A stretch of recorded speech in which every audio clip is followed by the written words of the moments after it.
Antes de começarmos, podem ficar sentadinhos. Vamos rezar chamando o comunicador perfeito, né? Que é o Espírito Santo. Só Ele pode me fazer falar o que Deus quer, para que vocês entendam aquilo que Ele deseja falar para cada um, né? Então, nós vamos falar igualzinho Nossa Senhora ensinou, né? Que a gente pede que Ele venha, intercessão do coração imaculado dela. Vamos lá? São 3 vezes. Vinde, Espírito Santo, vinde por meio da poderosa intercessão do Imaculado Coração de Maria, vossa amadíssima esposa. Vinde, Espírito Santo, vinde por meio da poderosa intercessão do Imaculado Coração de Maria, vossa amadíssima esposa. Vinde, Espírito Santo, vinde por meio da poderosa intercessão do Imaculado Coração de Maria, vossa amadíssima esposa. Amém. Muito obrigada. Nós vamos falar do Evangelho de Mateus, do capítulo 9. Vou comentar com vocês alguns versículos que a gente escutou domingo. Vendo Jesus as multidões, compadeceu-se delas, porque estavam cansadas e abatidas como ovelhas que não têm pastor. Jesus chamou os 12 discípulos e deu-lhes poder para expulsar os espíritos maus e para curarem todo tipo de doença e enfermidade. Em vosso caminho anunciai: o reino dos céus está próximo. Curai os doentes, ressuscitai os mortos, purificai os leprosos, expulsai os demônios. De graça recebestes, de graça deveis dar. Palavra da salvação. Os evangelistas nos contam, né, que nada passava despercebido para Jesus. Nada. Jesus viu o paralítico de Cafarnaum, ele viu os cegos de Jericó, ele via a senhorinha encurvada. Nada passou, nada passou. Eu fico imaginando Jesus vendo a multidão como ele poderia hoje estar nos olhando aqui. Eles falam que de modo especial, né? Como é que Jesus via tudo aquilo? Como é que o olhar de Jesus, né, mexeu, fez com que ele tivesse compaixão. Imagina ele, filho de Deus, vendo tudo aquilo, sabendo tudo que Deus tem para nós. Todo o trabalho de Jesus para o bem nosso, construir de novo o bem da humanidade. Ele olhava aquela humanidade e falava: por onde mesmo nós vamos começar? Viu o povo abatido, perdido, sem direção. Isso mexia nas entranhas dele. Jesus tinha compaixão.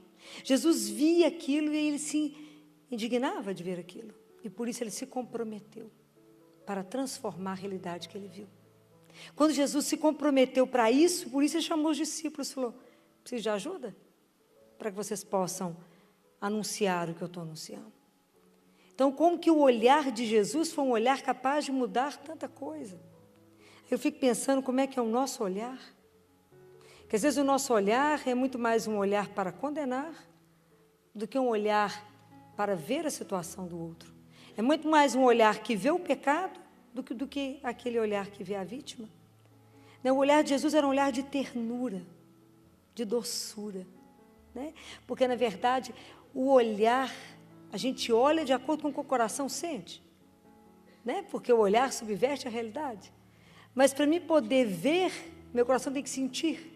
Então eu vou acabar vendo aquilo que meu coração já me chama para poder ver, para que eu possa prestar atenção. Às vezes meu coração não sente nada, eu vejo as coisas e aquilo não me diz absolutamente nada. Por isso que a nossa transformação tem que ser lá no coração. Então Jesus chamou os discípulos.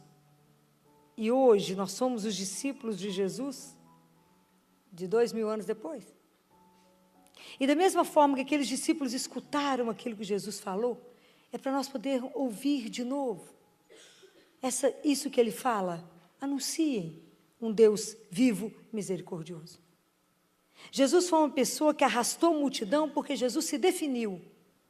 E toda pessoa que se define, que tem uma visão muito clara, uma noção muito clara de qual é a sua missão, ele arrasta.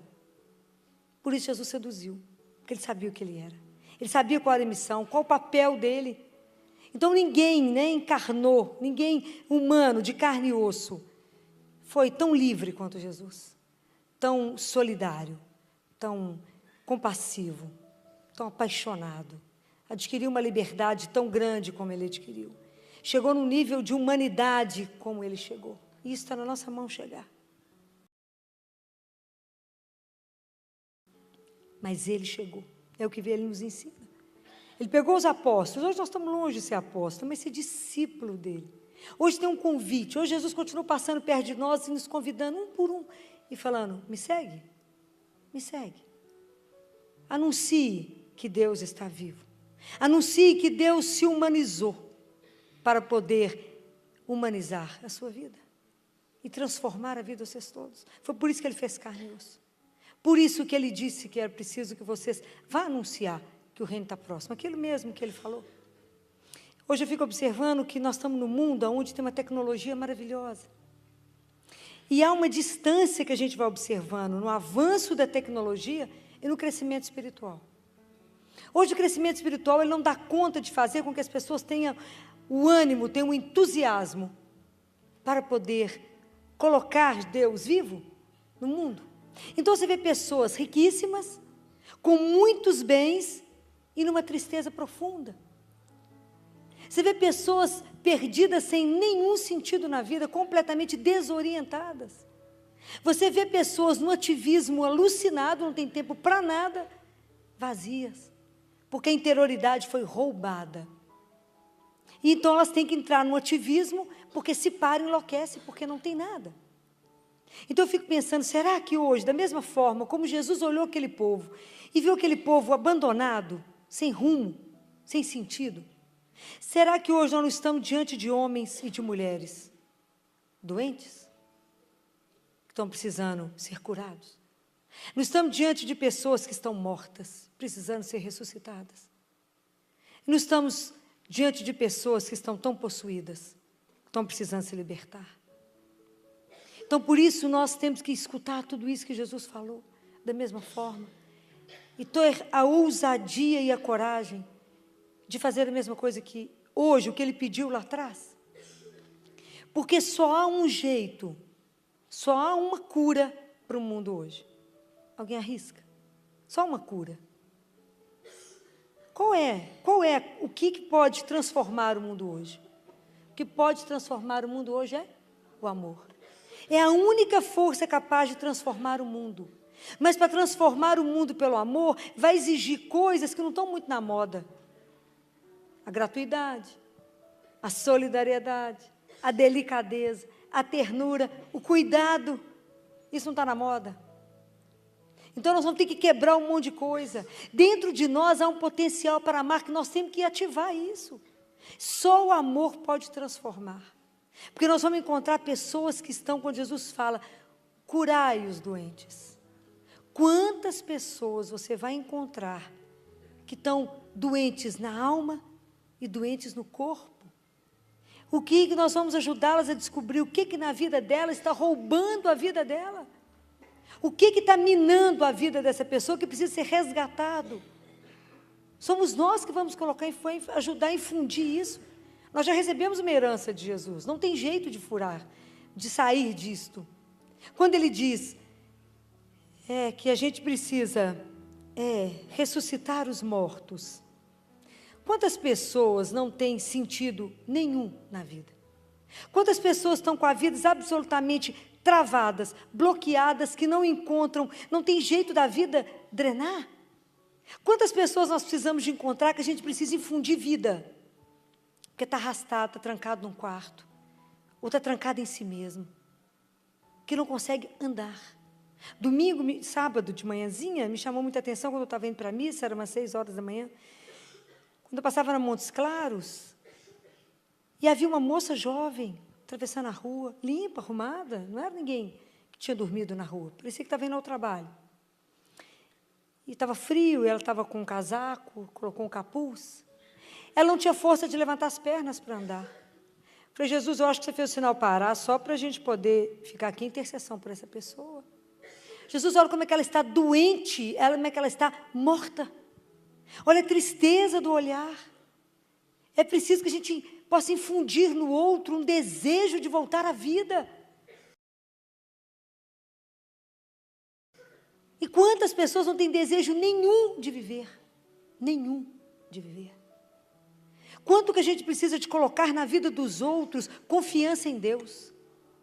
Lembrar as pessoas que a gente tem um Pai.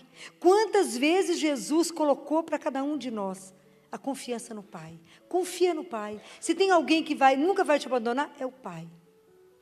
Quantas vezes Jesus falou, vocês têm um Pai. Não desorientem, o fio de cabelo de cabeça, vocês estão contados, vocês valem mais que muitos pardais. Deus está de olho, está cuidando de vocês.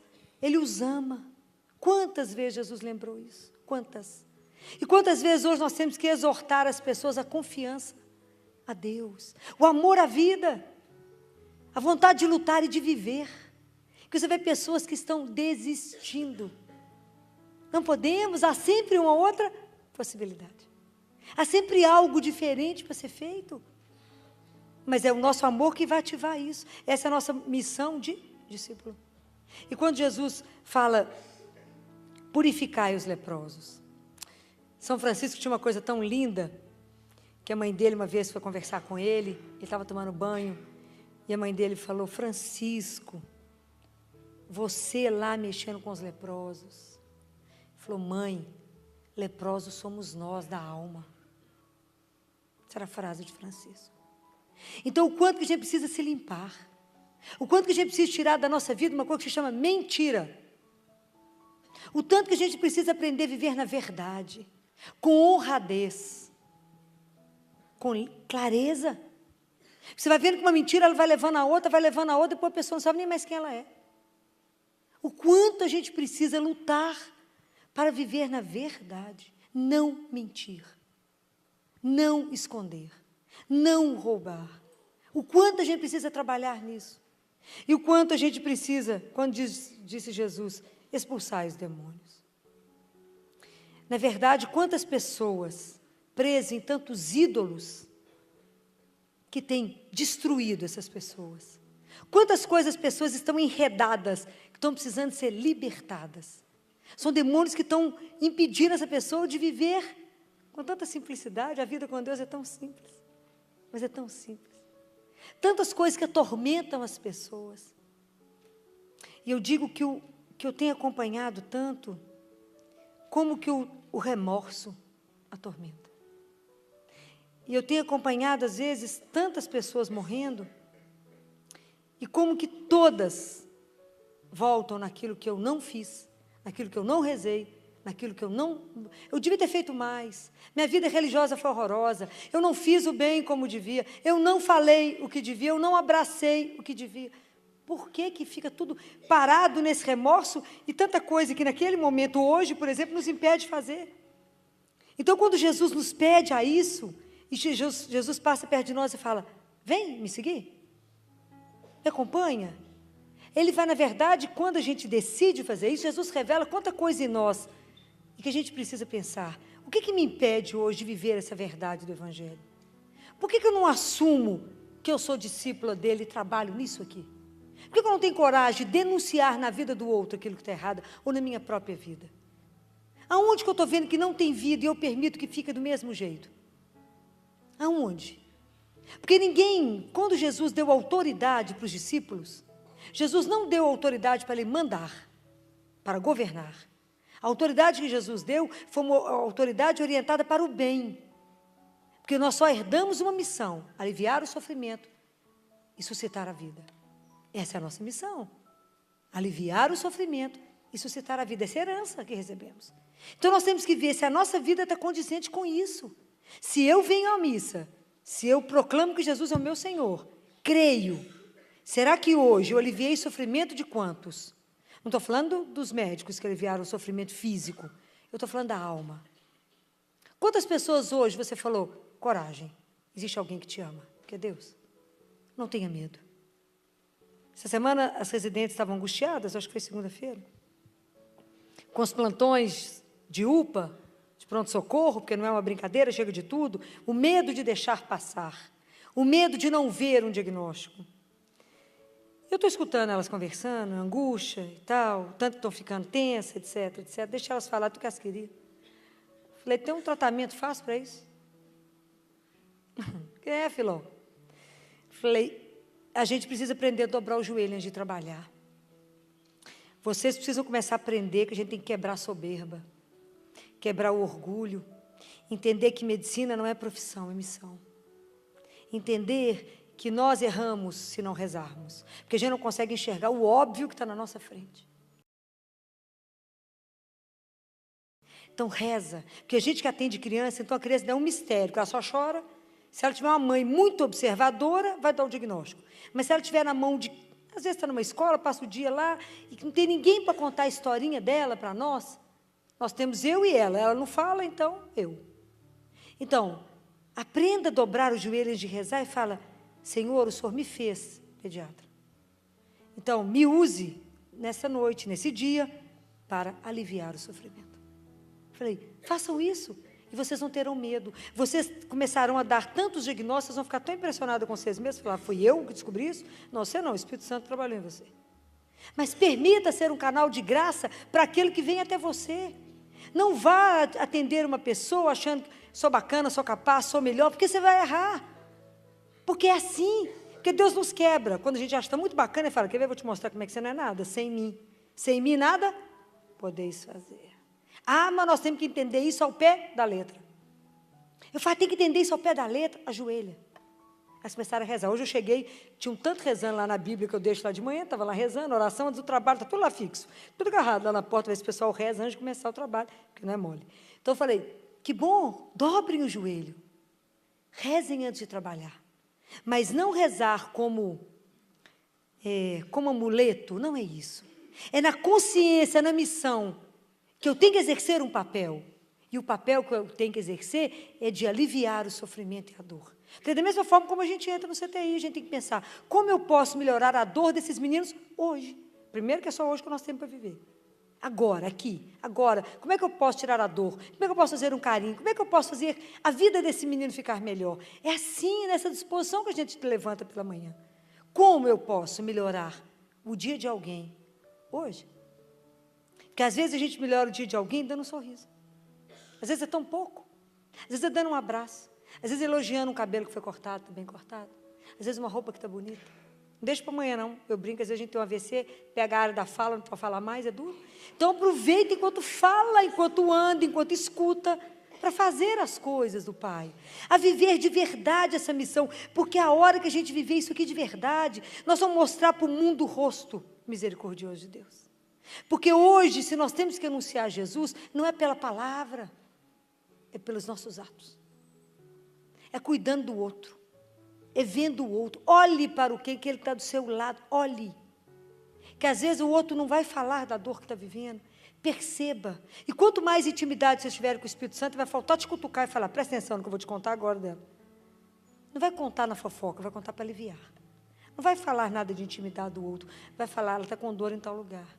Ela está precisando de ajuda em tal lugar. Ela está triste por isso. Ele te antecipa naquilo que você precisa fazer. Mas é preciso que a gente leve a sério isso aqui. Essa palavra de Jesus é para nós hoje, porque o mundo hoje está doente. O povo hoje está sofrendo demais. Demais. E hoje uma senhora agora, minha última criança que eu atendi, falei com ela, você está tão triste? A mãe da criança. Ela falou, doutora Filó, meu pai está doente, está com linfoma, 84 anos, nunca adoeceu na vida, nunca teve nada.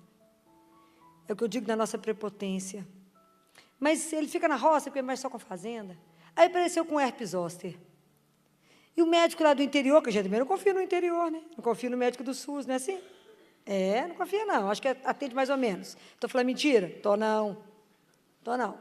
E aí, doutora, ele viu meu pai e viu uns gânglios, falou, faz biópsia. Trouxe para Belo Horizonte. Nenhum médico aceitou fazer biópsia do meu pai. Falou, não, gente, precisa não, um homem saudável desse. A gente olha e não enxerga. Meu pai ficou fazendo exame 6 meses, doutora Filó. Ultrassom, fez de tudo, se era imaginar. Agora, por último, fez a biópsia e era linfoma. Só o médico do interior estava certo. O da capital, não. E aí atrasou demais. E aí já pegou numa fase muito avançada. E aí as consequências já são mais drásticas. Mas é porque a gente precisa estar atento ao que o Senhor fala, né? Porque os nossos olhos enganam, nosso ouvido engana, tudo engana, a aparência nos engana, mas só tem um que enxerga, só tem um que vê. Então é Ele que eu peço, me ajuda a ajudar, me ajuda, porque se é a herança que o Senhor me deixou, é aliviar o sofrimento e colocar vida nas pessoas, me ajuda a colocar vida, me ajuda a mostrar às pessoas que existe um sentido maior para a vida, que existe uma razão maior para a gente viver, que existe um Pai que nos ama e não nos abandona, que por maior ou mais difícil que seja a situação que eu estiver vivendo, eu tenho um Pai. E isso nos descansa, eu tenho um Pai. Lúcido, eu falo que é o único lúcido do mundo. Lúcido, aquele que eu posso falar e Ele vai me ouvir, mesmo que eu acho que Ele não me escutou, mas Ele me ouviu, e nada passa despercebido aos olhos dEle. É isso que os evangelistas falavam, nada passava despercebido aos olhos de Jesus, nada. E algumas situações de dor, de miséria, de sofrimento, doíam nele mais, porque a proposta de Deus para nós é só a proposta do bem, é de fazer o bem para cada um de nós, é nos fazer ser feliz. E quando Ele vê a gente insistindo em algum caminho que não nos leva à felicidade, isso deve doer demais. Até hoje, o que passa despercebido aos olhos de Deus hoje? Nada. Eu acho que Ele vê o mundo hoje mais perdido do que há 2000 anos atrás. E que deixou para nós a missão de anunciar. Mas você ir para o mundo inteiro, não vá no seu mundinho, lá no seu trabalho. No seu trabalho hoje, quantas pessoas você encontrou que tomaram antidepressivo? Quantas? Quantas pessoas hoje que estavam chateadas, deprimidas, sem razão, desanimadas, quantas pessoas sentem um cansaço, um aborrecimento, um tédio pelo dia, que é impressionante, fala, ai, que preguiça, vida, ó céus. Não tem alegria, tem pessoas que dariam tudo simplesmente só para viver bem, poder rir, dar gargalhada, viver a vida com tranquilidade, com simplicidade. Por que não vivem? Porque desconhecem Jesus. Porque o dia que conhecê-lo vai dar gargalhada fácil. A situação está difícil, mas nós temos Jesus. Aquela musiquinha, quem tem Jesus gosta de cantar? É assim mesmo. Vive sempre sorrindo, mesmo quando não dá. Por quê? Porque sabe que Ele está lá. Fala, cai aqui, tropeçou, mas eu estou do lado, bem, estou aqui te amparando. Então, se a gente não tivesse alegria para passar para o outro, vamos passar o quê? Nada. E tudo isso que a gente faz uns pelos outros tem que ser feito de graça. De graça, recebeste. De graça, deveis dar. Por quê? Porque isso é um dom que Deus deu. Isso é um dom dEle. Ninguém encontrou Jesus orientando e mandando em alguém. Todo mundo que foi procurar Jesus encontrou Ele agachado, curando a ferida de alguém, ressuscitando alguém, abençoando alguém, pondo alguém de pé, restaurando alguém que está humilhado, abatido, colocando todo mundo de pé. Ninguém encontrou Jesus fazendo outra coisa que não fosse alimentando, cuidando de alguém. Ninguém encontrou Ele de forma diferente. Então, nós que somos discípulos, temos que fazer a mesma coisa. É de graça. Se fazemos alguma coisa por alguém, se rezamos, é de graça. Então, nunca podemos fazer alguma coisa para o outro, eu vou fazer isso para você, na intenção de que você vai me dar nada mesmo. De graça recebestes, de graça deveis dar. A disposição, a mística de seguir Jesus é uma mística muito linda, que é a mística de um pé levantado. Nós temos que estar sempre pronto, porque Ele chamar. Então, você tem que estar sempre pronto, né? Com o pezinho no ar, esperando Ele falar, vamos, você fala, já corri lá. Nunca pensar, não depois, Senhor, fala agora, eu preciso de você agora. É a mística do pé levantado. Do que você vive? Da mística do pé levantado, porque eu não sei que hora que Ele vai chamar, chamou pronta, arrumada, pronta, para poder correr para onde o Senhor quer. Seguir Jesus é permitir ser remodelado, é permitir que dentro de cada um de nós, de novo, se forme Jesus. O mundo precisa dele. A coisa que o mundo mais sente falta, eles não dizem, é Jesus. As pessoas arrumam um monte de nome para as coisas, mas na verdade, o que eu sinto é que as pessoas sentem saudade. As pessoas querem ter certeza que essa doçura, que essa ternura é real. Tem nome e sobrenome. Eu falo isso para vocês porque eu nunca fui tão chamada para falar. Eles falam assim, fala de espiritualidade. Eu falo com Jesus assim, estão querendo falar de você, mas está com vergonha. Está com vergonha de falar que o Espírito que a gente conhece chama Espírito Santo. Estou com vergonha, Jesus. O meio médico nunca chamou tanto. para tantos congressos, para tantas reuniões. Hoje eu acabei de receber um telefonema agora, para falar numa faculdade. Não, então vamos falar de morte. Porque as pessoas querem ter uma esperança, querem ter uma certeza que a nossa fé dá. Que foi o que Jesus disse, que a morte não para, não tem a última palavra, mas é a nossa fé que te sustenta e te ajuda a ajudar alguém a ficar de pé e falar, de pé, depois da morte do outro, de pé. Por quê? Porque cremos em Deus que disse que a morte não tem a última palavra, que ela não nos derruba. Então é essa alegria que a gente tem para poder passar, porque o mundo deseja Ele. Eu digo para vocês, desejam, mas tem vergonha de dizer o nome dEle. Acham que se irão se comprometer. Mas a gente já está comprometido até a raiz dos cabelos, eu falo com ele, até o cabelo da gente já nasce com o nome escrito Jesus, já está marcado, já é dele, já tem pertença. Então, anunciamos a quem pertencemos. Que vocês, essa semana, possam lembrar disso. Eu acompanho Jesus, então eu tenho a mística do pé levantado. Atenta para o que Ele precisa de você, aonde Ele precisa. Com a única missão que nos foi entregue, aliviar o sofrimento, infundir vida. Vamos descobrindo, às vezes está do nosso lado. Às vezes tem pessoas tão perto de nós, tão desanimadas com a vida, tão entristecidas, tão sem razão para viver, tão sem confiança no Pai, não sabe nem que tem um Pai que pode confiar e se abandonar. A missão de vocês que ouviu, que já sentiu, que já viveu, é dizer para essas pessoas, Ele é de verdade, Ele é real. Ele só se humanizou para fazer a nossa vida melhor.